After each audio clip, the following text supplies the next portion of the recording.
Hey guys, Andy here. So Google had their announcement last night. I was working, so I don't actually see it. I have caught up on a few videos this morning though. And obviously I'm not lucky enough to be one of those that gets sent a phone by Google or phones. But I thought we could have a quick look through what the two offer and which one might be the one for you, if either, I suppose. So let's take a look.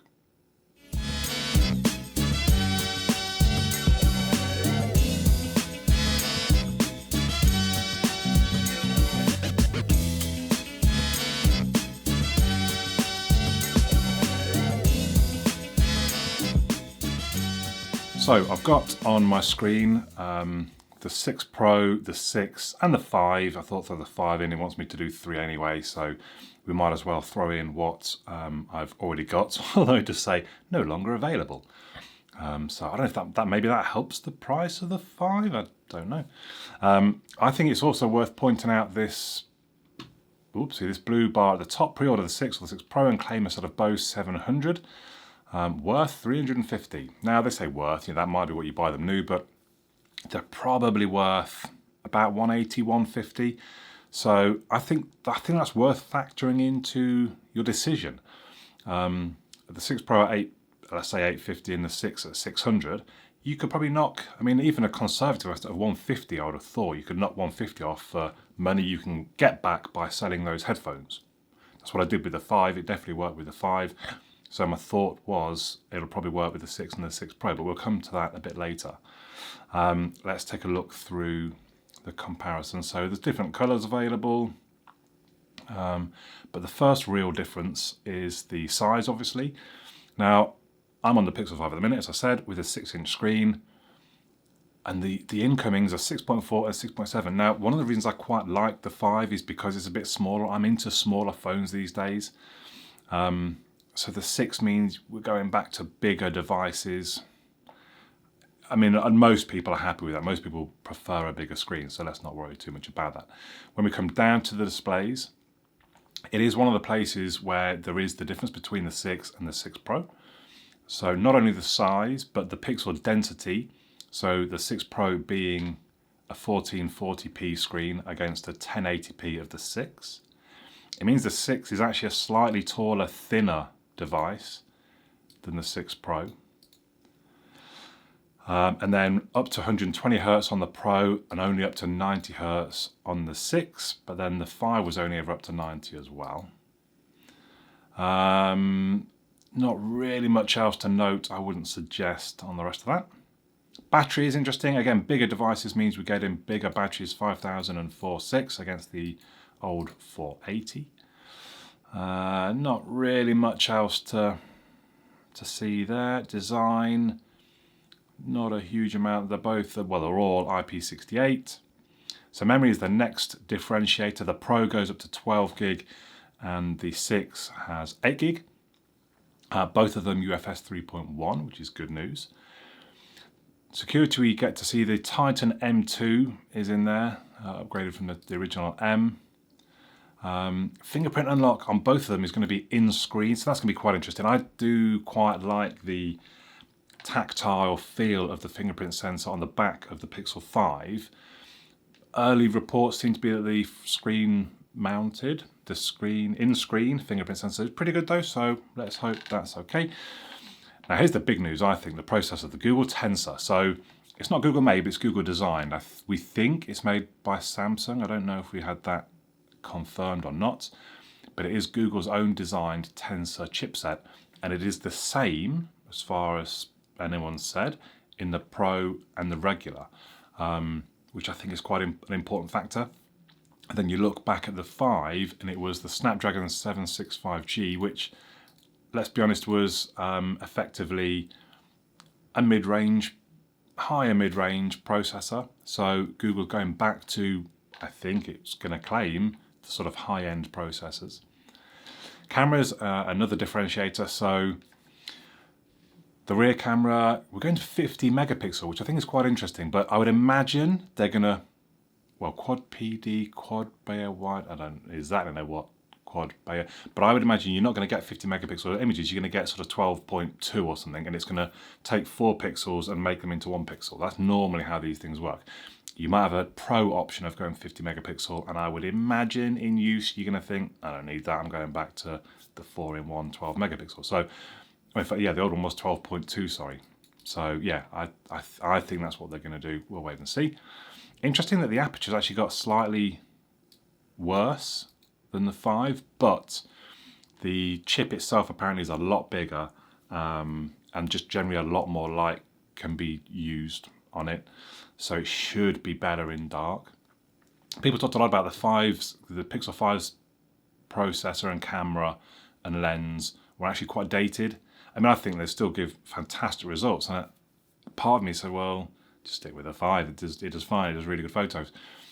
But the 6 is an overhaul of the camera system, and I'm quite curious as to what that does. I'm curious to see if video is much better, if they're kind of knocking on Apple's door perhaps for quality there. We'll see. Interesting that the 6 only has optical image stabilization, whereas the 5 talks about having electronic image stabilization as well. I'd be quite surprised if the 6 doesn't do anything electronic to help stabilize. Slightly wider field of view is interesting.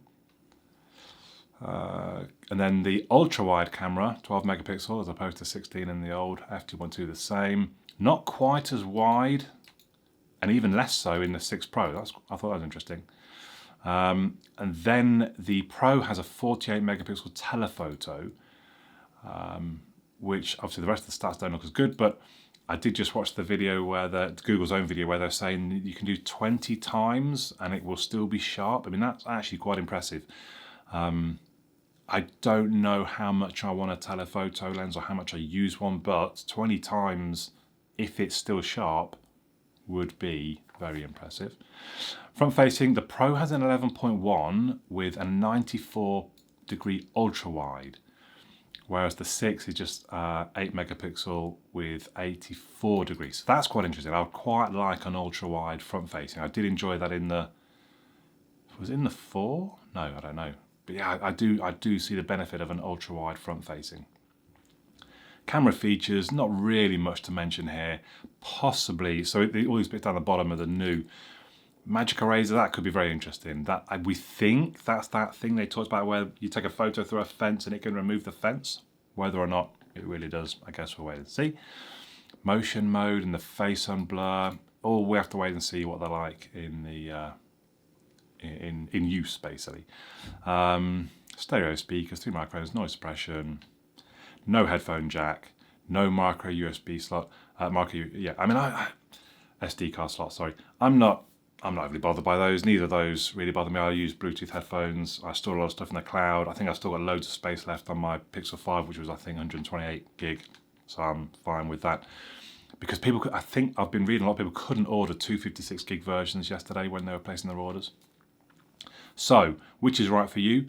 Well, I'll tell you which I ordered. I ordered the Pixel 6. The big differences being from the Pro to the 6 being the screen. Well, actually, I want smaller. I would prefer smaller. 90 Hz or 120 Hz really doesn't bother me. I'm not convinced that I can see the difference. I know a lot of people swear by these high refresh rates. I don't know I can see the difference, so I'm fine with the 90 Hz. 12 gig to 8 gig of RAM. I think 8 gig's fine. The telephoto lens, there might be some times where I would miss that, and there might be some times I think, I wish I had a telephoto, I'd love to be able to zoom in on whatever, but I don't think that's very often. That doesn't happen very often with the Pixel 5, so I don't think it will happen very often with the 6. And just the price difference from the 6 to the Pro, £250, almost half again. That's a big price difference.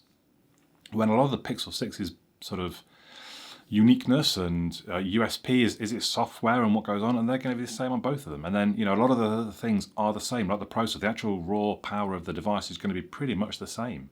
So yeah, I went with the Pixel 6, and I think if I sell on the Bose, I might even keep the Bose and sell on my old Sony noise cancelling headphones. If I can get 150 for them, that brings the price down to 450.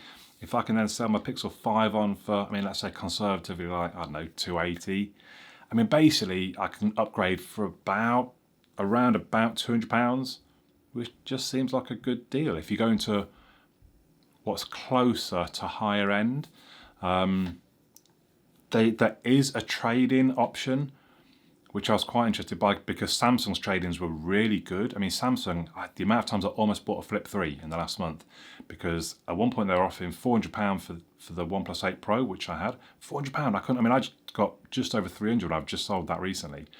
£400 for the trade-in, but when I tried to do it, they basically, oh no, we've removed OnePlus from our trade-in options. No, it's not. It's still on your website, yeah, but we've removed that deal. Wow. And I think even the Pixel 4 they're offering £250, and I was really tempted, but it just doesn't quite bring that £1,000 phone down into a price bracket that I'm comfortable paying these days. But yeah, there is a trade-in option for the Pixels, but it's not a patch on what Samsung are doing, unfortunately. I think I put my Pixel 4 in and it said, we'll give you 90 quid. £90. Samsung were going to give me £250 for that. So, I mean, maybe some people use it, but quite honestly, if you can sell it on eBay or sell it private, you get a lot more money than Google will give you, or whatever partner they're using for that. So there we go. I've actually waffled on for way longer than I thought I could on just a spec sheet, really. But do let me know your thoughts in the comments down below. I do read them all. Hopefully you've enjoyed the video. Maybe it's helped a little bit in your decision. Let me know in the comments what you've ordered and why you've ordered that. Maybe what you're looking forward to. And maybe also what phone you're coming from. So I have a bit of an addiction in that I have to get a new phone each year. And I did think this would be the year that I didn't. I'm actually very happy with my Pixel 5. And I did think because Google were going back to the higher end devices, I thought the price range was going to be way up there, £1,000 marker, which I just don't want to spend these days on a phone. So when it came in at 600, oh, hello. So there we go. Hopefully you've enjoyed the video. That's all from me for now. My name's Andy. I'll catch you all again soon.